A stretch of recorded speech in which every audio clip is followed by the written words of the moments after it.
My name is Donel Ayesha Carino. I have this heart condition since I was 6 days old. Tinawag po ako ng Blue Baby.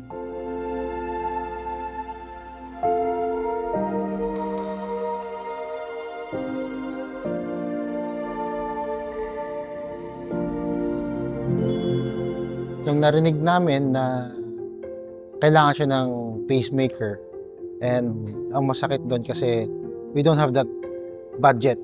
I was working at that time. Biglang may tumawag sa akin na sabi niya, we found out yung condition ng anak mo and meron kang donor.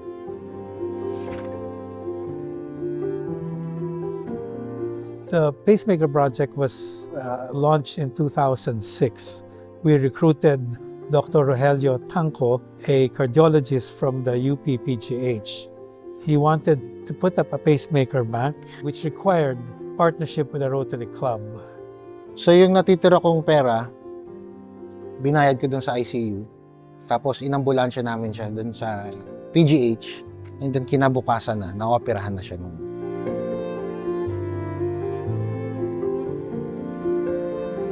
Since then, we have implanted something like 540 pacemakers to 540 needy patients. Our motto is service above self, and as long as we're able to provide some service to fellow Filipinos, then we will continue this project.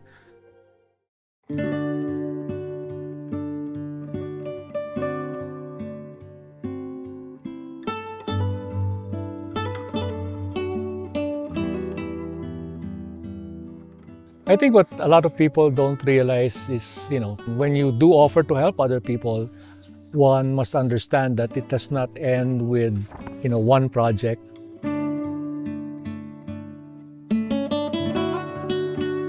Coming here to Luwalhati, I started the work here about 11 years ago.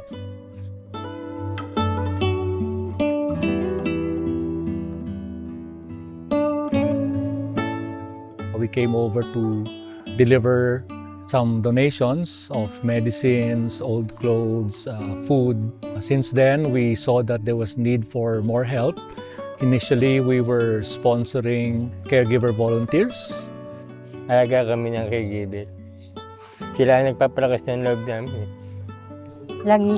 Lagi kaming binibigyan ng kung nalulungkot kami, ginaguide kami talaga.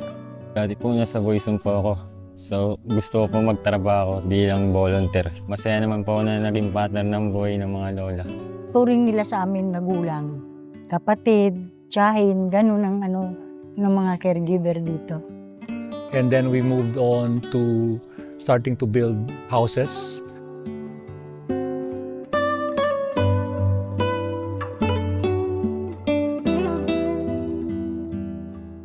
The capacity of this whole compound is about 150 people. As of today, there's almost 500 of them. Unang-una, sa Santa Ana, kasi walang pwesto. Nung siguro mga 3 weeks, dilipat na ako. Mas okay na yung nakakatulog na ako ng maayos. Sanay ako ng simpleng buhay. Sobra-sobra na yan. May electric pan kami, tapos may television kami, and then we eat 3 times a day. Tapos pag may dumadating na bisita, merong binibigay sa amin.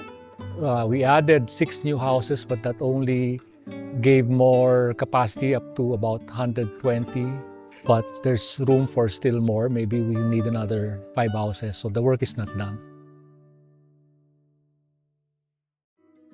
Our target is, of course, to reach 1,000 patients, and I would reach out to all my Rotary Club members, help us in achieving this goal of 1,000 pacemaker patients. Hindi pa rin ako nawawala ng hope na there will come a time na hindi niya nakakailanganin yung pacemaker. And sa ngayon, we are very thankful na may mga taong tumutulong. Sobra-sobrang pasasalamat ko. Napakaganda ng facilities na binigay sa amin sa tulong ng Rotary.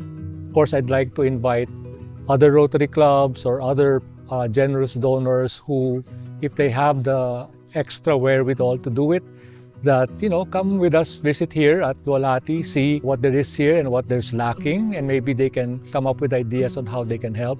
And we'll be happy to work with them in helping achieve that.